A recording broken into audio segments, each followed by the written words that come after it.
माझे मित्र बाबुलगावे साईनाथ सर यांनी हा योग घडून आणला।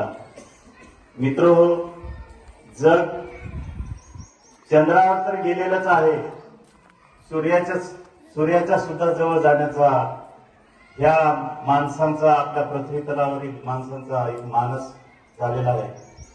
आणि मी जे केलेला प्रवास आहे हा त्यातला एक छोटासा माझा प्रयत्न आहे।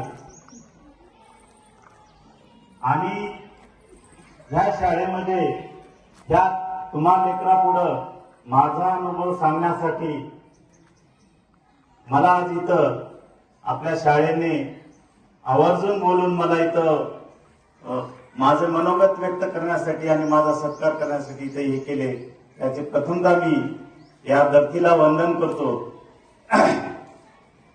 आणि तुम्हाला सांगतो, मानसिक तणावामध्ये राहत आहे आणि हा मानसिक त्रास सहन करत करत माणूस हा आजारी पडत आहे। आणि त्यातूनच आपण आपल्या शरीरासाठी रोज किमान अर्धा तरी तास प्रत्येकाने दिलं पाहिजे, तरच आपण तंदुरुस्त राहू, तरच आपलं मन मानसिकता ही चांगली राहील आणि आपल्या शिक्षणात सुद्धा मन चांगलं लागेल।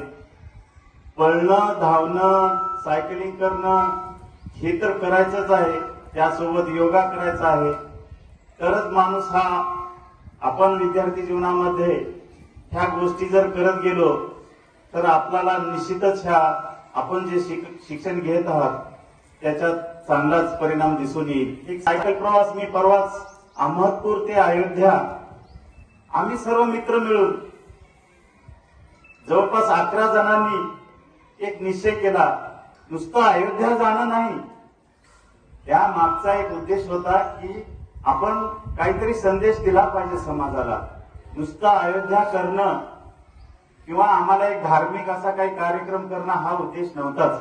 आम्हाला एक लक्ष्य होतं की अयोध्या जाणे, प्रभू रामचंद्राच्या दारामध्ये जाऊन आपल्याला उभं राहायचं आहे। मग त्या प्रभू रामचंद्राचे आचरण काय होते, विचार काय होते, त्यांचं काय म्हणजे हे होतं, त्याच्यासाठी आपल्याला काय करावं लागेल, एक शांतता, वृक्षारोपण। आज समाजामध्ये वृक्षारोपण खूप गरजेचं झालेलं आहे। प्रत्येकाने एक झाड लावलं पाहिजे, शासन सांगत आहे, त्याप्रमाणे आपण ती जपलं पाहिजे। शांतता हा संदेश आणि जाती धर्म, आज आपण सर्वजण जाती धर्मामध्ये गुंतून जातो, एकमेकाच्या धर्माविषयी आपण एकमेकाच्या धर्माविषयी द्वेष करत आहोत। ते न करता आपण एका एकजुटीनं राहिलं पाहिजे। आम्हाला एक संकल्पना सुचली की आपण सर्व धर्म एक करून आपण ही अयोध्या सायकल प्रवास केला पाहिजे। मित्रांनो, तुमच्या जीवनामध्ये खूप मित्र असतात, आपल्या जातीचे असतात, हिंदू धर्माचे असतात,